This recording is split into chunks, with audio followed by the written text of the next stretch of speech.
A Academia Brasopolense de Letras e História, fundada em 8 de julho de 2000, é fruto de um sonho de escritores e poetas brasopolenses que visaram tão somente disseminar a boa semente cultural em busca de novos talentos.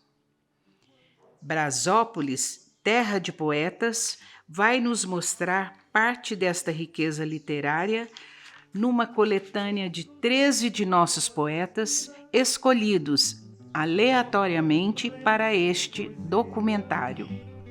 Adeus, então assina, e o sol entre as cabinas anuncia. Ei, e são vocês? E o que fazem aí? Neste castelo nós encontramos um grande tesouro. Aqui nestes livros reside a alma de muitos poetas. E nós amamos poesia. E nesses livros há uma riqueza enorme, traduzida por poesias. Nós estamos fazendo uma pesquisa para descobrir qual é a poesia que completa os nossos corações. Mas está sendo muito difícil achar esse tesouro. Mas nós sabemos que está aqui, nestes livros, nesse lindo castelo, nessa maravilhosa biblioteca. Mas quem é você? E o que faz aqui? Eu estou rodando o mundo, em busca da terra de poesias. Já rodei todo o planeta e nenhum lugar me apetece até eu chegar aqui e sentir esse cheiro, sabe? Esse cheiro diferente, sintam? É cheiro de poesia, não é? Será que esse é realmente o final da minha busca? Posso me juntar a vocês? É claro! Veja esses livros. Ajude-nos a terminar a nossa pesquisa. Isso! Veja o que esse autor diz. Helena Sintra Faria. Paz. Paz é fazer cessar a guerra, pela força das orações. É deixar o amor invadir a terra e habitar os corações. Só haverá paz no mundo, realmente, quando o homem conseguir unir e entrelaçar as mãos e o coração crescer em caridade, para sua paz repartir e repartir com os irmãos a sua própria felicidade. Helena nasceu em 13 de agosto de 1924, em Brasópolis, filha de Joaquim Faria Cardoso e Benedita Sintra Faria. Helena publicou seus livros reunindo textos de temática espiritual e de autoajuda, revertendo toda a sua renda aos mais carentes. Podemos dizer que minha mãe foi apenas mais uma estrela nessa constelação de poetas e poetisas de Brasópolis. Minha mãe consolidou a sua arte poética escrevendo e editando 8 livros. Desta forma, ela sempre procurou mostrar a sua grande sensibilidade e seu alto nível de espiritualidade. E não menos importante, ela sempre apresentava a sua inabalável fé cristã. Para nós, seus filhos, ela sempre foi um grande motivo de orgulho. Guido Noronha Siqueira, Janelópolis. Amo essa terra das 1000 janelas, casarões centenários. Nas cozinhas, enfeites de panela, nas varandas, canários. Na rodovia, quem passa, janelas grandes ou pequenas. Recordações dos anos atrás, Brasópolis, minha Janelópolis. Esquecida, jamais. Guido era um poeta que se autodenominava trovador. Amou sua cidade natal mais do que a própria vida. Conhecia sua história em detalhes desde os primórdios da sua existência. Escreveu o poema Janelópolis, homenageando sua cidade. Falar do Guido, meu irmão, é falar de livros, porque havia uma conexão muito íntima entre ele e os livros. Então, entre a leitura, né, ele sempre foi um leitor assíduo dos mais variados assuntos e gostava, era pesquisador. O Guido, quando tinha assim, uns 3, 4 anos, até menos, ele gostava de desenhar. Achava assim, ele, mamãe e a gente achava que ele ia ser desenhista quando crescesse. No entanto, os anos se passaram e ele, né, se voltou para a cultura, para a literatura. E ele foi um leitor assíduo, né? Até o último momento de sua vida, ele leu muito. A primeira profissão que ele teve foi ele teve uma banca de revistas, então ele já era adulto nessa fase. Depois ele foi também representante de jornais e ao mesmo tempo ele foi chamado para trabalhar na biblioteca, né? Tomando conta da biblioteca. Ali ele se sentiu realizado, pleno, né? Era o ideal para ele ficar em contato direto com os livros. Ao mesmo tempo, ele devotou um amor também muito grande pela pesquisa. Ele era um historiador também. Fez pesquisas sobre Brasópolis. Então ele tinha aquele interesse de pesquisar sobre Brasópolis. Vultos brasopolenses, poetas, escritores. Conheceu a vida deles, os feitos, a influência que eles tiveram na ocasião na comunidade brasopolense. Ele também escreveu muito, ele escrevia muito nas horas vagas, lá em casa, né, lá no quarto dele, sozinho ali. Ele começou a devagar escrever sobre reflexões da vida, da existência, começou a compor poemas metafóricos, sentiu um prazer imenso, era feliz ao modo dele. Antônio Claret de Lima. Ideal. Bem feliz quem sofreu por um ideal supremo e atirou-se sorrindo em um combate extremo e encontrou no amargor um prazer puro e infindo. Ah, feliz quem galgou o velho ideal sonhado, chegando com os pés e o corpo ensanguentados e chorando tombou, porém tombou sorrindo. Antônio Claret nasceu em Brasópolis em 31 de março de 1939, filho de Geraldo Rodrigues de Lima e Maria José Strasser de Lima. Escreve versos, contos e crônicas, movido, segundo suas palavras, por uma inexplicável e incontida necessidade de fazê-lo, mas sem pretensões literárias. Na minha infância, até os 9 anos, eu convivi com ele. Tem publicações assim em revistas jurídicas, em antologias de poetas brasileiros, ele tem. Agora, só dele, eu acho que ele tem um só, esse Cantilenas, de 2019. Ele tem um acervo, com muitas crônicas e outras coisas. Ele advogou uns anos aqui, ele foi professor no Colégio Brasópolis, ele dava aula de português, de literatura. Eu imagino que esse seria um dom, em primeiro lugar, né? Aliás, lá em casa, nós somos, os 3 irmãos meus mais velhos, todos somos dessa área de letras, né? Parece que é um dom que está lá na família, esse lado, né? Interessante porque não tinha nada, naquela época também, né? Às vezes eu falo, puxa, lá em casa não tinha livro nenhum. Naquela época nem Bíblia a gente tinha, certo? E eu, desde criança também, eu adorava livros infantis, histórias, mas a gente não tinha condição, não tinha como, né?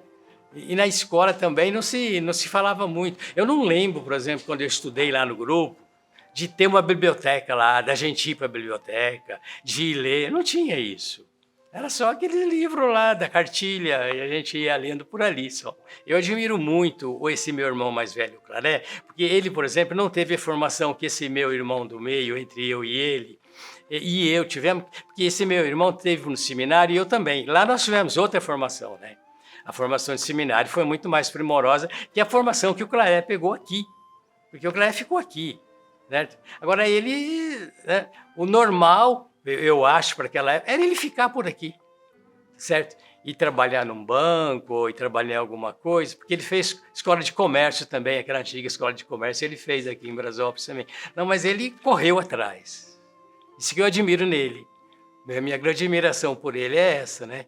Porque ele correu atrás do sonho e foi, e sozinho, né? Na luta. Eu acompanhei um pouco essa vida dele lá em São Paulo, antes dele entrar na faculdade, fazendo cursinho, às vezes não passando no vestibular um ano, mas indo até conseguir. Ele foi um grande exemplo para mim. João Mário Braga Mendonça. Querência. Quero subir todas as ruas de minha terra, suas ladeiras, suas travessas, a morraria. Quero amar todas as mulheres da minha terra, as sinhazinhas, as melindrosas, as mil Marias. João Mário nasceu em 13 de dezembro de 1929 em Brasópolis, filho de João Cândido Mendonça e Maria Braga Mendonça. Era um defensor da natureza e do patrimônio cultural e histórico de Brasópolis, sentimento este demonstrado nas letras de suas canções, crônicas e poemas.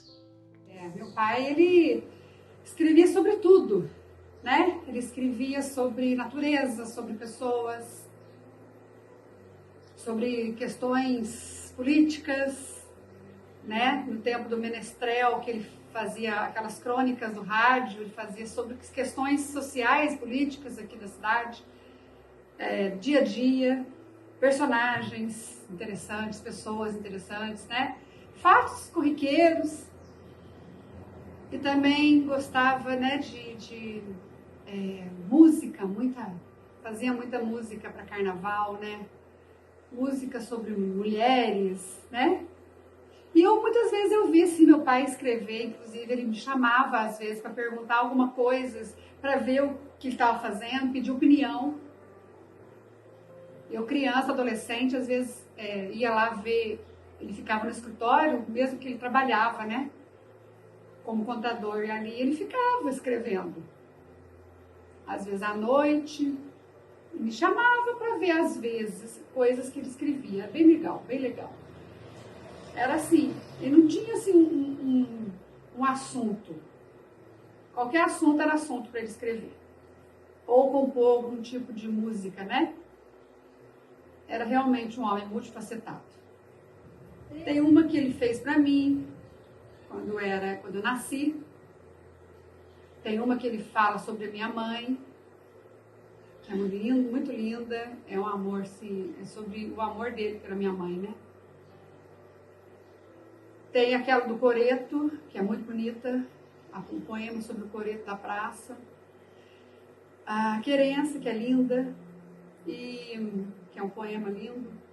E tem muita coisa que eu gosto dele, mas acho que é mais música que ficou na minha memória, né? Música de carnaval. Se a lua namorasse o sol, seria dourada. Eu não troco seu amor, ó lua, por nada ou por nada.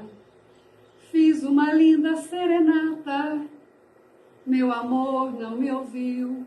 Em meus cabelos a lua refletiu, por isso eu que o luar sai cor de prata. O sol enciumado desfez a madrugada, e a lua agora é minha namorada. Ele foi o maior artista de todos os tempos. Rosa Rezende Noronha. Ligação.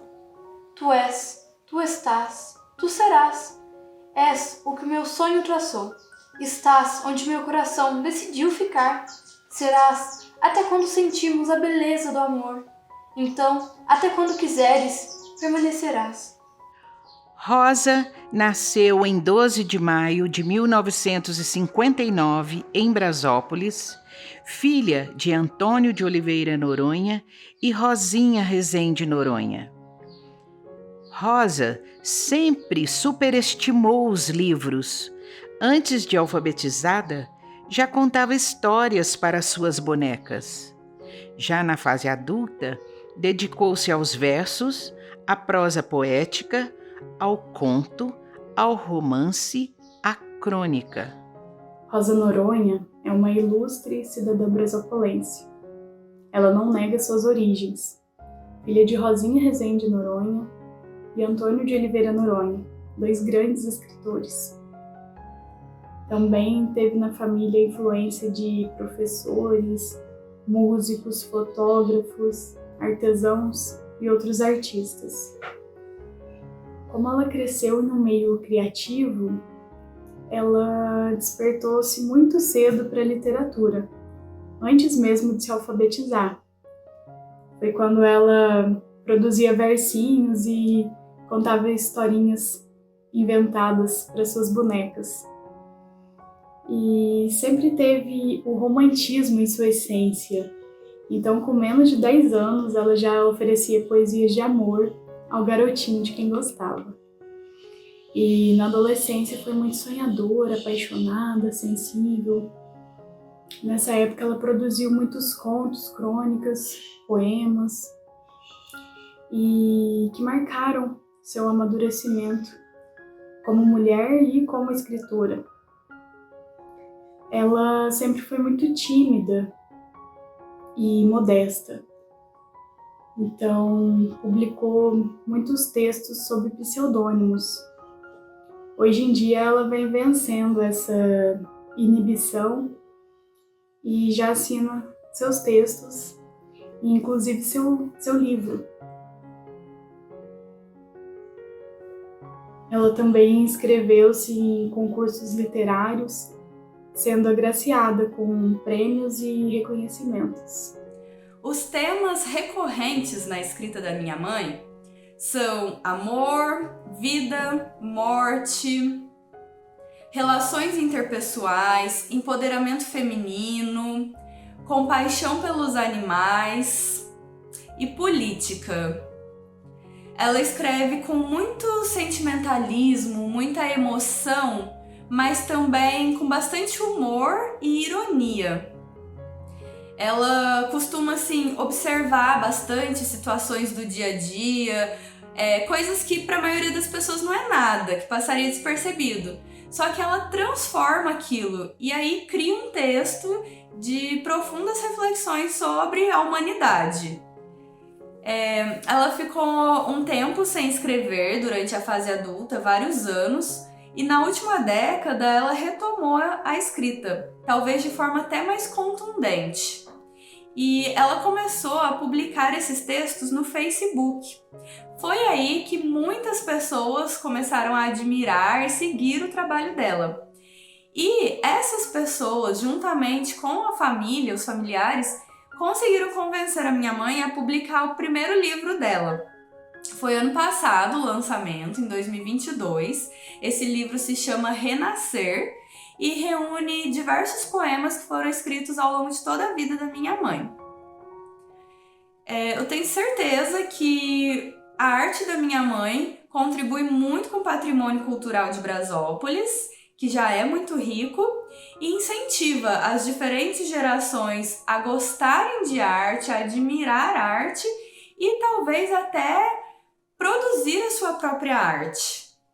Rosinha Rezende Noronha. Criança. Criança, eu a adoro.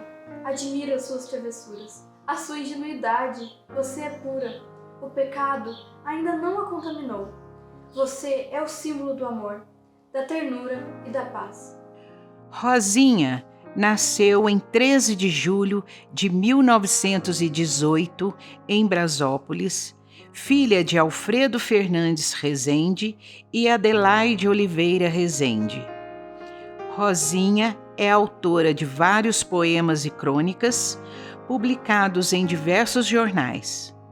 Premiada em primeiro lugar no Rio de Janeiro com uma crônica sobre o Dia dos Pais.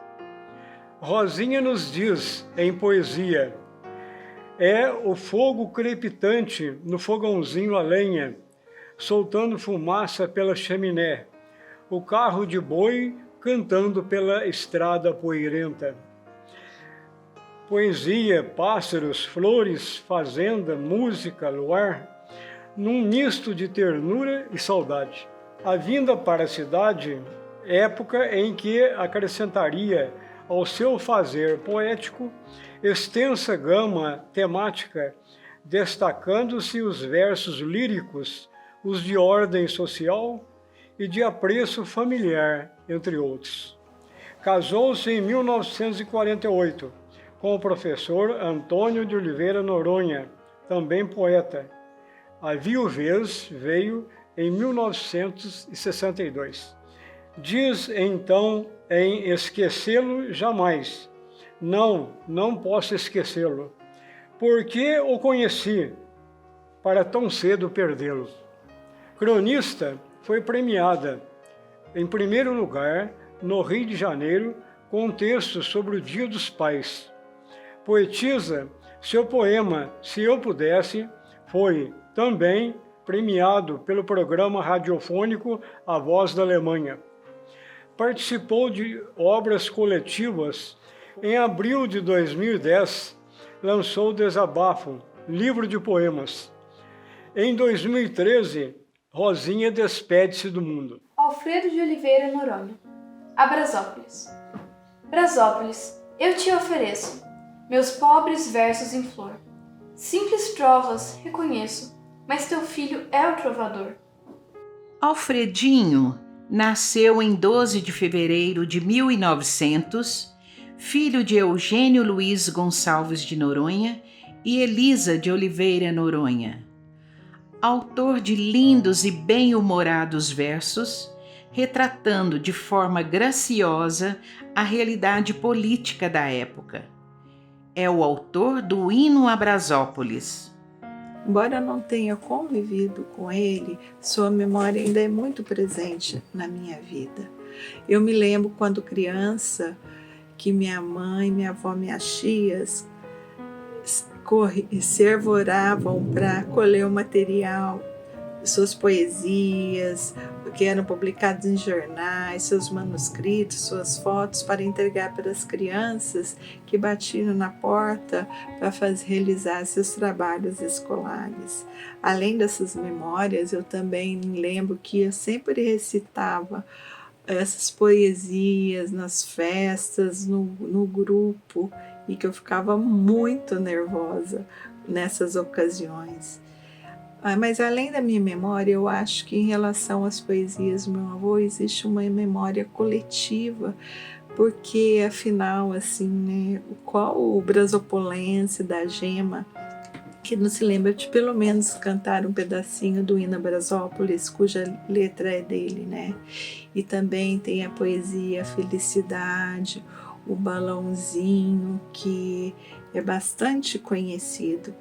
Além dessas poesias, meu avô produziu um grande número de versos e poemas por encomenda para homenagear pessoas da cidade em ocasião de celebrações, e grande parte foi publicado no jornal da cidade. Eu fico muito feliz que a memória dele ainda resiste e continua sendo preservada. Em 2011, eu e minha família, nós fizemos uma coletânea dos seus poemas e produzimos um livro, né, embora mais amadoramente, para que sua obra pudesse ficar mais acessível e que fosse preservada. Antônio de Oliveira Noronha, Tapera. Por isso, quando te olho, é como se eu olhasse para dentro de mim mesmo, numa infinita comiseração. Ó Tapera, ó minha irmã Tapera, ó triste irmã de meu triste coração. Antônio de Oliveira Noronha nasceu em 5 de junho de 1908, em Brasópolis, filho de Eugênio Luiz Gonçalves Noronha e Elisa de Oliveira Noronha. Professor muito querido e respeitado, escreveu muitos poemas e crônicas, assim como peças de teatro que mostravam seu profundo senso analítico e psicológico. Pingos e letras, do poeta menor ao maior. São Antônio me ensinou a ver pingo em cada letra que cai do céu ao olhar e cai do olhar ao papel. São Antônio me ensinou a pôr letra em cada pingo que cai do olhar ao papel e do papel sobe ao céu. São Antônio me ensinou a pôr tanto pingo em letra, tanta letra em cada pingo, que hoje o céu, ao meu olhar, é um rio de letra e pingo a me escorrer peito adentro e a desaguar-me dos olhos, regando folha e papel. Quanto pingo em meu olhar se tornou letra impossível, tornada pingo ascendente, vertido do olhar ao céu. E quanta letra hoje pinga de cada estrela cadente, a pingar do meu olhar para dentro do meu peito. Domingos Cipresso Filho. Santo Cruzeiro do Monte, me fortalece na fé quem vem de ti, bela fonte. Guarda a cidade presépio, Santo Cruzeiro do Monte. Dominguinhos Cipresso nasceu em 25 de maio de 1917 em Brasópolis, filho de Domingos Cipresso e Maria Casamáxima Cipresso. Já em plena adolescência, deu início à sua vida literária, fundando o jornal Sangue Moço, com intensa repercussão estudantil. Daí em diante, nunca mais parou de escrever crônicas, poemas, sempre dedicados à sua amada terra natal. O poeta Domingos Cipresso Filho viveu várias vidas. Filho de imigrantes italianos, desde criança ele já se interessava pelas letras e pelo jornalismo. Com apenas 17 anos, ele fundou um jornal denominado Sangue Moço e já era colaborador de um jornal do Rio de Janeiro chamado A Nação e a Noite. E mais tarde, depois também foi ativo colaborador e redator do jornal Brasópolis. Sua produção literária era bastante eclética, em prosa e em verso, inspirada no cotidiano e no seu próprio estado de espírito. Interessante que quando ele produzia, isolava-se no canto, rabiscava freneticamente, registrando no papel qualquer, às vezes um guardanapo, um pedaço de jornal, a chama daquela obra. A gente só observava. Vez ou outra, chocado e entristecido com alguns episódios, alguns eventos, produziu poemas belíssimos, homenageando amigos e parentes, como o poeta João Mário, no poema Adeus, poeta João Mário, ou o poeta Zezé Noronha, Elegia para um Poeta. Outras vezes eram as belezas da cidade, uma mata, o Santo Cruzeiro, o Castelinho, o Observatório, que eram a sua inspiração.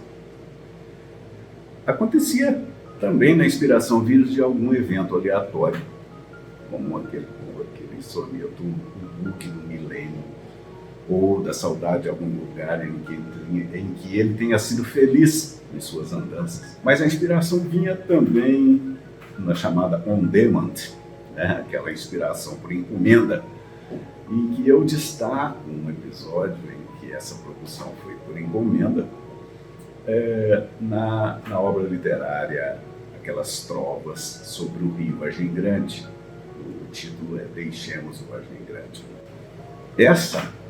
Esse poema, ele é um conjunto de trovas esparsas. Ele é o meu preferido na obra do meu pai. Ele ficou muito bonito e a estrofe final foi demolidora. Por que mexer nesse rio que séculos já correu? Deixemos o Vargem Grande com as curvas que Deus lhe deu. Francisco José Borges de Moraes, poema do samba inacabado.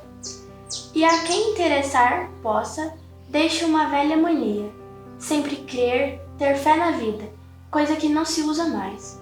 Perdoe-me a não despedida, perdoe-me algum desagrado, deixo aqui toda uma vida e um samba inacabado. Francisco José Borges de Moraes nasceu em 25 de julho de 1961, filho de José Cupertino de Moraes e Leda Borges de Moraes. Mais conhecido como Dedé, passou a sua juventude declamando seus poemas e cantando suas canções, inúmeras delas como samba enredo da Escola de Samba Casa de Frios. O Dedé ele nunca publicou, mas desde cedo ele gostava de escrever. Escrevia várias coisas, poesias, versos, e também já ousava a compor letras de músicas. 2 dias antes dele falecer, eu me lembro direitinho, ele estava aqui em Brasópolis porque era julho, e eles estavam passeando de férias, eles moravam em Campinas. A gente estava ali na Praça do Mercado e uma pessoa conhecida parou e veio e perguntou para ele: poxa, Dedé, você tem tanto escrito, letras de músicas, por que você não publica um livro? Aí ele falou assim: não, porque eu nunca pensei nisso, minhas coisas estão jogadas aqui e ali, tem até guardanapos de papel com versos rabiscados, e quem sabe um dia eu pense nisso. Isso foi 2 dias antes. O Dedé queria fazer jornalismo, exatamente por ele gostar de escrever e também gostar muito de participar das coisas políticas, não participar das coisas políticas, mas gostar de política. Ele queria ser jornalista. Mas por causa da facilidade daqui de Brasópolis e Itajubá, nós temos a IFEI, e ele sempre foi muito bom também na área de exatas, ele acabou fazendo engenharia elétrica. No comecinho dos anos 80, bem no comecinho mesmo, quando surgiu a turma do CF, que esse nome é dado da Casa de Frios, né, por causa do Luizinho Visotto, dono da Casa de Frios, o Dedé e outros amigos, eles fundaram, né, o Bloco CF. Naquele ano, se não me engano, foi 80, 81, no Carnaval, eles fizeram por brincadeira um desfile de Carnaval que foi um velório. Então tinha o enterro, tinham as viúvas e tinha tudo. Foi muito engraçado. Só que a partir daquele 80, no ano seguinte, eles já começaram a levar a coisa mais séria. E aí eles se programavam, criavam alas, fantasias, e o Dedé compunha as letras das marchinhas. Às vezes sozinho, às vezes em parceria com os demais colegas, mas ele gostava muito de compor. O Dedé também gostava muito de línguas. Ele falava francês e o inglês ele aprendeu bem tardiamente, mas ele era tão dedicado que ele virou fluente. E ele lia em livros, lia em revistas, jornais na época, né? E até uma Bíblia em inglês ele comprou e lia assiduamente. Como eu falei sobre a política, não que ele fosse político, mas ele fazia questão de falar que nós devíamos votar, né? O povo devia votar naquele que realmente faz o propósito de erradicar a pobreza. Então isso ficou bem marcado nas nossas cabeças, né? E 2 dias depois de completar os 57 anos, que foi no dia 25 de julho, então foi numa sexta-feira, dia 27 de julho, eu fui almoçar na casa da sogra dele. Mas antes disso, na parte da manhã, nesse mesmo 27 de julho, o Dedé fez a última postagem em rede social. Ele tirou uma foto bem bonita de Brasópolis, com um céu lindo, maravilhoso, né, que já tem mesmo, imagina aquele céu de julho, e postou e legendou aquela postagem assim: Brasópolis, a beleza da simplicidade. Não importa quão longe eu vá, nem quanto tempo me ausente, será sempre a minha terra querida. Um par de horas depois daquela postagem, no almoço, e eu estava lá almoçando, ele passou mal, pediu licença, se ausentou, foi para o quarto e foi uma crise de pancreatite que em 16 dias o levou. Premonição ou não, como na postagem, ele foi para longe e se ausentou, mas eternizou em versos a sua paixão por Brasópolis. Maria de Fátima Noronha Dias, meu infinito. Brasópolis, que um dia foi Vila Brás, mas seja lá que não me tiver, você é meu canto, meu recanto, meu encanto, meu bem viver. Deste canto nasci, e daqui quero partir para o infinito. Mas enquanto isso, meu infinito é você, minha Brasópolis querida. Fátima Noronha nasceu em Brasópolis em 27 de julho de 1955, filha de Adolfo Maurício Dias e Terezinha de Noronha Dias. Autora de poesias, crônicas e contos bem-humorados, sempre dedicada à literatura, trabalhou como redatora de diversos jornais, até a criação de seu próprio jornal, A Janela do Brás. Autora do livro Noronhando. Ela sempre mexeu com arte de maneira geral, mexia com biscuit, fazer cartão de papel vegetal, escrevia algumas coisas, mas eu fiquei conhecendo mesmo, acredito que depois que ela lançou o livro, né, contando dos causos da família Noronha, né? Tem até o verbo noronhar, né? Ela conta nesse livro aqui. Foi quando, desde pequenininha, o meu pai falava, né, que ela fazia essas coisas artísticas. E aí eu lembro que uma vez ela me mostrou um livrinho dela que eu não lembro o nome agora, mas era de um menino. É o Menino do Dedo Azul. E aí eu vi, aí eu fiquei, nossa, que legal. Aí quando ela lançou esse livro, eu li ele e eu adoro esse livro. Então foi aí que eu percebi mesmo, sabe, o dom dela. E eu acabei de lembrar também que ela fez um livro, né, uma historinha contando da nossa família, né, das netas dela, né? Então, assim, contando uma historinha, enfim, né? Então ela sempre gostou de escrever, né? Sempre gostou muito desse lado artístico, né? Eu acredito que ela sempre teve essa aptidão poética, assim, né? Desde que eu me conheço por gente, ela sempre escreveu muito bem, né? Sempre foi muito criativa, sempre gosta muito de pensar, né? Ela é muito assim, gosta de ficar imaginando as coisas, de criar as coisas, enfim, né? Sempre criativa.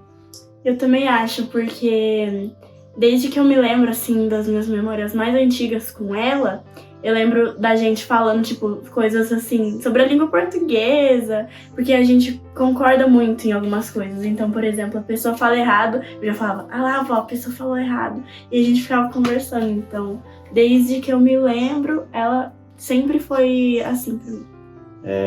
Interessante, eu acredito que seja essa criação dela espontânea aí de um livro falando das netinhas, né? Então, assim, foi algo que surpreendeu, né? Você criar um livro assim, que você não publica ele, né? Você só dá de presente, então é algo bem legal, assim. Tem um fato que eu lembro, que quando eu penso em poesia e na minha avó, quando eu era pequena, tem até uns vídeos que ela gravava, tem até vídeo que ela gravava meu, declamando poesia que ela me ensinava, assim, de outras pessoas. E aí ela me gravava e eu lá recitando a poesia, era muito legal. E é isso que eu lembro dela. Inácio José Chaves de Faria. Devaneio de imigrante. Presinto que mesmo assim não escaparei de ti. Se migrei é porque tenho pernas, mas em ti deixei raízes.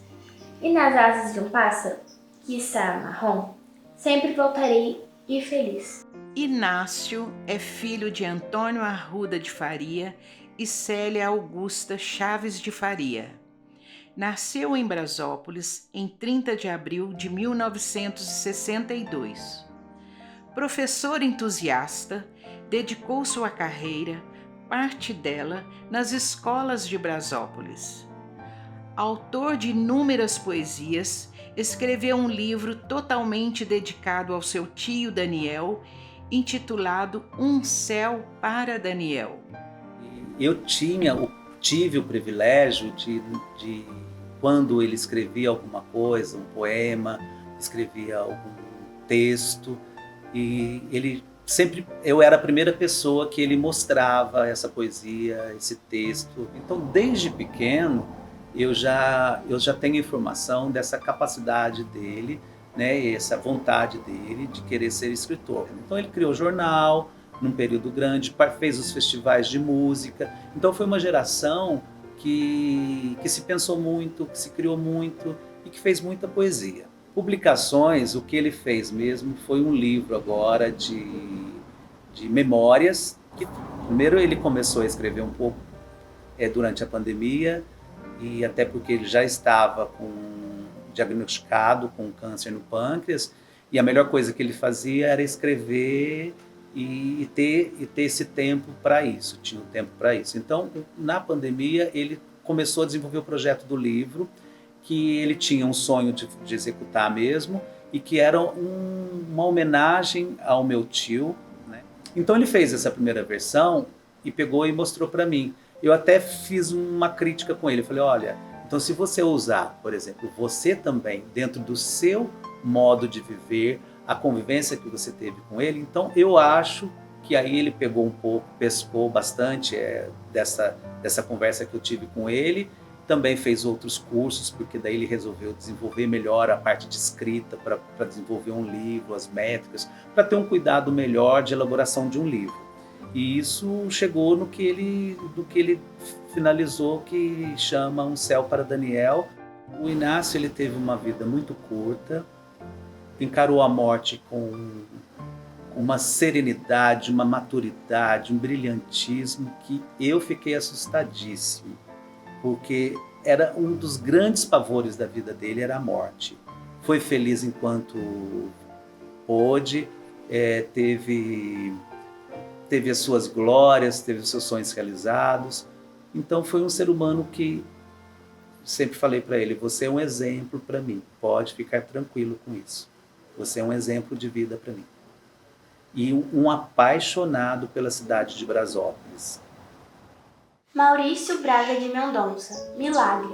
Eu ouvi, e nisso ninguém crê, Jesus Cristo me dizer, num leve e doce prazer, você dela vai ser, e ela será só de você. Maurício Braga de Mendonça nasceu em Brasópolis em 22 de setembro de 1934, filho de João Cândido Mendonça e Maria Braga Mendonça. Maurício possui várias crônicas e poemas publicados em vários jornais de Brasópolis, São Lourenço, Governador Valadares e Belo Horizonte. Escreveu o livro Ministério dos Causos Públicos, coletânea de pequenas histórias no âmbito do mundo jurídico. Ele gostava de escrever e de fazer poesias igual o João Mário, irmão dele. E foi exposto aqui quando a Academia de Letras fez a exposição de escritores ou poetas de Brasópolis e vendendo livros e obras, foi exposta a obra dele aqui. Desde que era menino, igual o João Mário, irmão dele. Tem muitas poesias dele publicadas em outras obras com vários poetas. Mas uma obra só de poesias ele não fez, ele não publicou. Mas eu tenho guardadas as poesias dele, quase 60 poesias. O livro dele se chama Ministério dos Causos Públicos, porque só os contos que ele narra, verídicos, são cômicos. Ele não inventou, ele narrou os causos engraçados da carreira dele. De amor, a grande parte, e de saudade de tudo de Brasópolis, das pessoas daqui. Do trem, da estação, do on-off da Candinha, que tocava o cavaquinho. Tem tudo lá. Talvez algum dia ainda dê um jeitinho de... não são muitas, mas a gente faz um caderno de poesias dele. Então é aqui mesmo que existe todos os poetas que eu estava procurando. Aqui é terra de poetas, onde residem todos os poetas que eu estava buscando. E eu sinto que o sangue que corre nas veias deles é o mesmo que corre em minhas veias. Será verdade? Escutem a minha poesia. Eu vejo o universo, repleto de possibilidades, mas agora estou imerso em 1000 calamidades. A imensidão me engole, me encontro perdido, permito que me isole e permaneça escondido. Me cercava de pessoas, mas de nada servia, embarquei em canoas, fugindo da agonia. Mas aqui sou livre, apesar de sozinho. Não deixo que me prive, o escuro é meu vizinho. Nossa, suas palavras são lindas, você escreve muito bem. Você é uma poetisa. Obrigada. A partir de hoje, você fará parte dessa coletânea. Bem-vinda a Brasópolis, terra de poeta. Amanheceu em nosso bem, o sol brilhou mais forte. Pousou no meio. Academia Brasopolense de Letras e História tem a certeza de que muitos frutos poéticos ainda serão colhidos, acreditando na fecundidade de nosso solo. Outros nas ruas esquinas se formam plenos em poesia. Adeus então assinas e o sol entre as campinas